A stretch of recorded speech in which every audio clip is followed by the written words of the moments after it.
நான் ஒரு புதன்கிழமை செவ்வாய்க்கிழமை கோயிலுக்கு போனேன்.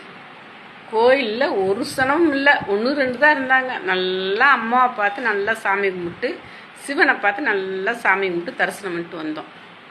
அதாவது அந்த கடவுள் எப்பயுமே அவர் அங்கே தான் இருப்பார், அதை விட்டு போக மாட்டார்.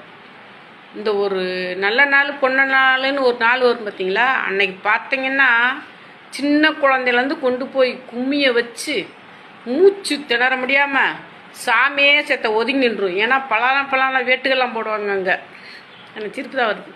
அதனால் அந்த வேட்டுகள்லாம் தாங்க முடியாமல் சாமியை கொஞ்சம் ஒதுங்கி நின்றுவார் போய். இவங்க அன்னைக்கு தான் போய் சரியான கூட்டம் குமிஞ்சு வேர்த்து விறுவிறுத்து மயக்கப்பட்டு விழுந்து செத்து மாண்டு கீண்டு வரதை விட சும்மா நாளையில் போய் அழகாக சாமி கும்பிட்டு அழகாக வரலாமே. அது ஏன் யாருக்கும் தெரிய மாட்டேது? அந்த காலத்தில்